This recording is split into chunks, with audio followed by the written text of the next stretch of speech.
Bonjour à toutes et à tous et bienvenue dans ce premier podcast consacré au timbre NFT. Le premier d'une longue série, je l'espère. Je m'appelle Frédéric et je vous présente le podcast Fred par le timbre NFT. Aujourd'hui, je vous propose de découvrir un sujet encore peu connu, mais pourtant très intéressant. La rencontre entre le timbre, objet patrimonial par excellence, et le NFT, qui appartient au monde du numérique. Quand on entend le mot NFT, on pense souvent à l'art numérique, à la blockchain, ou à quelque chose d'assez flou, mais on pense rarement au timbre. Et pourtant, le timbre NFT existe déjà. NFT veut dire Non-Fungible Token, c'est la traduction française.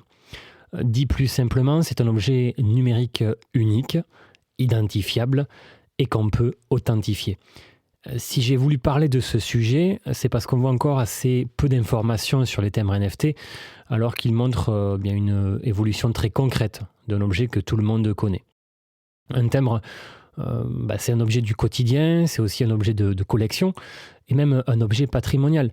Le NFT, lui, apporte une autre dimension, le numérique, l'unicité, la traçabilité.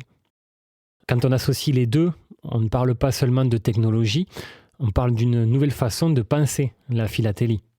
Concrètement, un timbre NFT, c'est un timbre physique associé à un équivalent ou une extension numérique unique.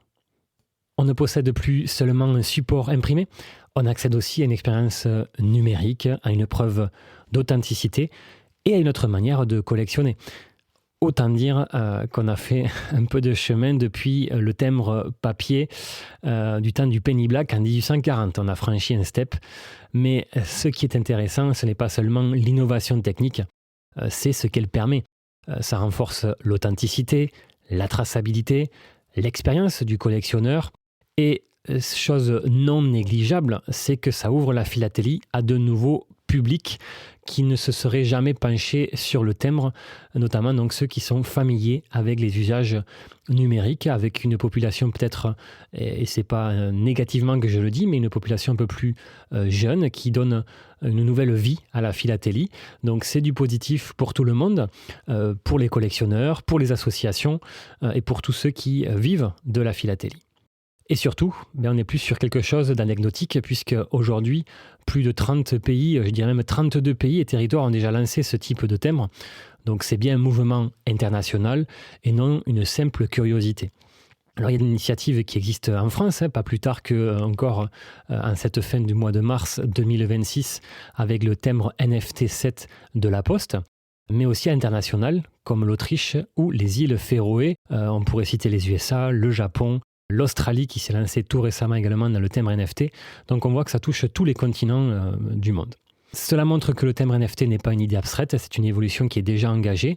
Et aujourd'hui, on voit aussi cet univers commencer à se structurer, notamment en France avec la toute récente association française des timbres digitaux, l'AFTD, qui contribue à faire connaître cet univers et à rassembler les passionnés autour du timbre digitaux et de la philatélie numérique.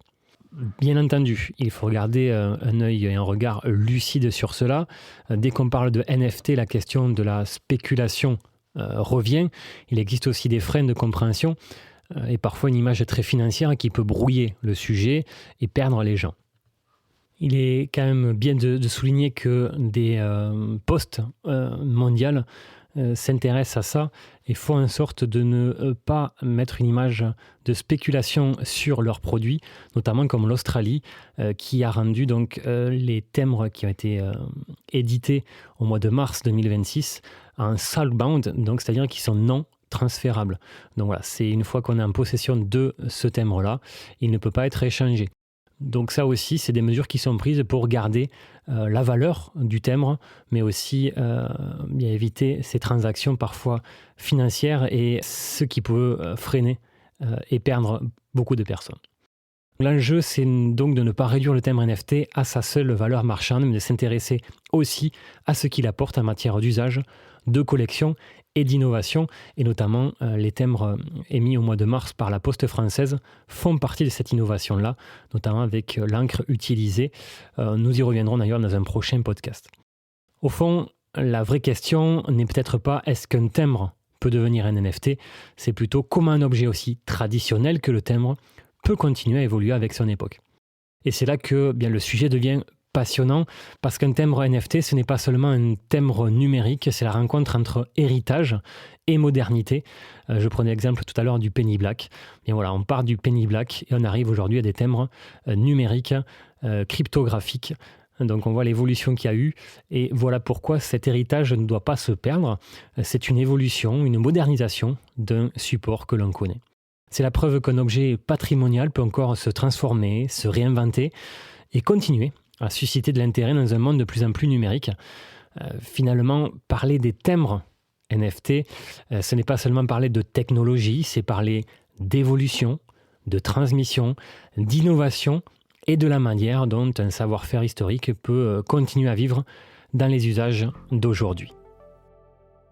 Si ce sujet vous intéresse, vous pouvez également retrouver cette capsule ainsi que d'autres contenus autour des timbres NFT sur ma chaîne YouTube qui porte le même nom que ce podcast, Fred parle timbres NFT. Ce podcast est à retrouver sur toutes les plateformes, Spotify, Apple Podcast, entre autres. Merci de le partager, le faire connaître afin de faire grandir cette communauté. Si vous avez des questions, elles pourront nourrir les prochaines capsules, donc postez-les en commentaire. De mettre des étoiles pour faire grandir ce podcast comme je l'ai dit précédemment. Dans tous les cas, je vous remercie pour votre écoute et je vous dis à bientôt pour un nouveau podcast Fred parle timbre NFT.